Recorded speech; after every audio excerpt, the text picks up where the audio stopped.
Terminada la Primera Guerra Mundial, hubo 20 años de algo que se conoce como la paz armada y ocurrieron muchos episodios que marcaron o sirven como antecedentes para poder entender la Segunda Guerra Mundial. Entonces, acompáñenme a ver esto.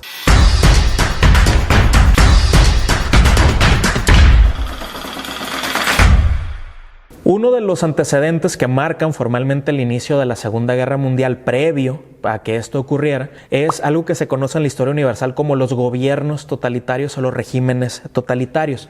Un totalitarismo es un gobierno o una representación de un país cuyo líder es ampliamente carismático, tiene controlado prácticamente a la industria, la economía, los medios de comunicación y es tan carismático que las masas lo siguen y prácticamente se pueden morir por ese líder. Algo así como lo que ocurre con AMLO. Bueno, resulta que uno de los primeros gobiernos totalitarios es el de Italia.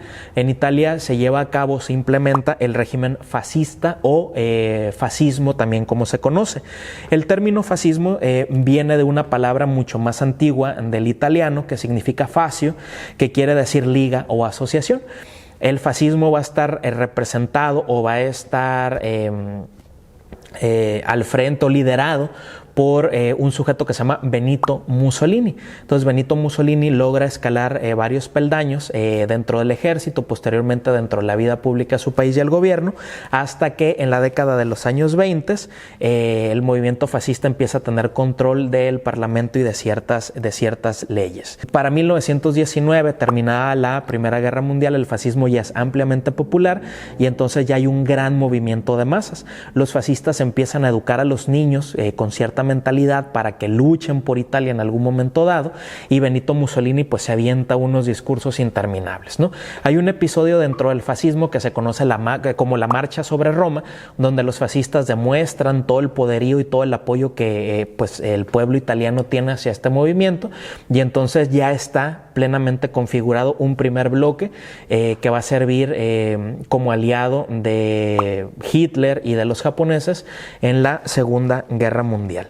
Benito Mussolini va a tener un grupo militar de choque que se conoce como los camisas negras, que se dice que van a ser muy sanguinarios, que van a tratar de y van a mantener todo pacificado durante el régimen fascista y también durante la Segunda Guerra Mundial.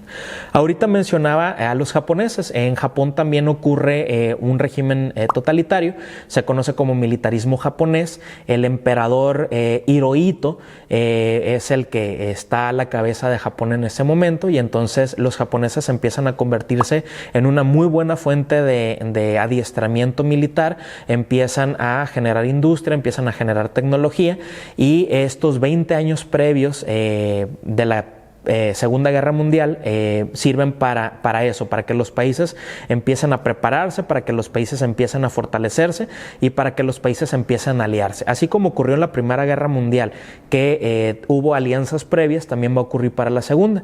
La Primera Guerra Mundial termina en 1919 e inicia en 1939, entonces esos 20 años sirven para hacer todas estas alianzas y estas transformaciones. Hay muchas teorías acerca de por qué existen los regímenes totalitarios. Una de ellas, o de las más aceptadas o de las más acertadas, dice que después de la Primera Guerra Mundial quedaron ciertos resentimientos porque me quitaron territorio, porque me redujeron efectivos militares, porque me bombardearon la ciudad. Y entonces estos sentimientos se convierten en algo que se conoce como nacionalismos. Un nacionalismo es cuando tú das la vida por tu país a ciegas. Y entonces piensan, por ejemplo, que un nacionalismo sería como preguntarle a cualquier militar ¿por qué estás dispuesto a morir por tu país? ¿De acuerdo? Entonces, cuando tú estás plenamente orgulloso de tu país y estás dispuesto a dar tu vida sin importar tu familia o tu futuro, pues a esto estamos denominando como nacionalismo, pero ya como en un grado ya más fanático. Entonces, tenemos los dos primeros nacionalismos y tenemos los dos primeros regímenes totalitarios, que sería el fascismo italiano y el militarismo japonés. El falangismo es un movimiento muy conservador de la década de los años 30. En España tienen monarquía desde que están los reyes católicos e incluso muy anterior a ello ya había como ciertos reinos con reyes y reinas. Son los reyes católicos los que van a concentrar el poder y van a unir a todos aquellos reinos y nace España formalmente. Durante todo el tiempo hubo monarquía que gobernaba y controlaba y va a ser en la década de los años 30 cuando los españoles van a repensar o van a replantear el papel de la monarquía en el mundo contemporáneo o el mundo actual. Y entonces empieza a haber como movimientos de oposición a la monarquía y empieza a haber movimientos a favor, y entonces eso empieza a generar divisiones al interior de España. Uno de esos movimientos un tanto conservadores, como entre comillas, es el de Francisco Franco. Él es un militar de mucha carrera y de mucha experiencia en España. Y entonces Francisco Franco va a llevar a cabo un golpe de Estado por allá de los años 30. El rey de España va a ser destituido y el gobierno va a ser tomado por Francisco Franco justamente, ¿no? A raíz de que Francisco Franco llega al gobierno de España, ocurre algo que se conoce como la Guerra Civil Española en la década de los años 30. Incluso, si ustedes han visto la película, la del Laberinto del Fauno, está ambientada en el falangismo y franquismo español. El general, por ejemplo, que aparece en la película del Laberinto del Fauno es un general franquista. Los franquistas controlaban los medicamentos, controlaban la comida, racionaban la comida, tenían presencia en todas las villas y en todas las comarcas de España, y los rebeldes pues tenían que replegarse a como pudiera. Entonces hay algunos ataques y algunas guerrillas aisladas. Entonces todo esto ocurre en la década de los años 30. El franquismo se va a acentuar hasta la década de los años 70, cuando Franco va a morir y va a subir al trono el heredero legítimo, que es el duque de Barcelona, quien va a abdicar en favor de su hijo, quien se va a convertir en el rey Juan Carlos I, el papá del actual rey de España, de Felipe VI. Entonces, para que veamos más o menos cómo va la línea, pero durante todo lo que fue los 30, los 40, 50, 60 y parte de los 70 va a ser Francisco Franco quien va a tener como un régimen de terror en toda España. Incluso en la época de la Guerra Civil Española, en México está gobernando Lázaro Cárdenas. Hay muchos intelectuales que eran perseguidos por el régimen franquista, pintores, escritores, cineastas, literatos, poetas que vienen a nuestro país.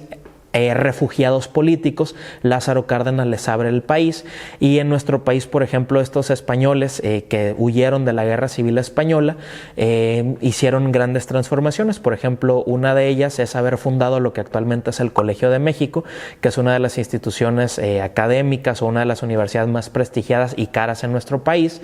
Y para quienes son cinéfilos, uno de los grandes cineastas de la década de los años 40 y 50, Luis Buñuel, también es refugiado o asilado político de la Guerra Civil Española en México. Entonces, entre sus películas, pues de las más famosillas, pues es la de Los Olvidados, donde pues se retrata ahí pues cómo vivía la sociedad mexicana, ¿no? Entonces, Luis Buñuel, junto con, por ejemplo, Pablo Picasso, en España ya habían trabajado una corriente artística que se conoce como el surrealismo, es decir, pues la falta de conexión como en ciertas escenas, en pinturas, en ciertos relieves, y el propio Luis Buñuel va a tener varias películas que hablan acerca de eso. Ahorita se me va el nombre, pero hay una película donde la escena aparece, es una sala de barbería, hay una mujer sentada en la silla del barbero, y entonces el barbero llega con la navaja para afeitar, y entonces le abre el párpado y le corta el ojo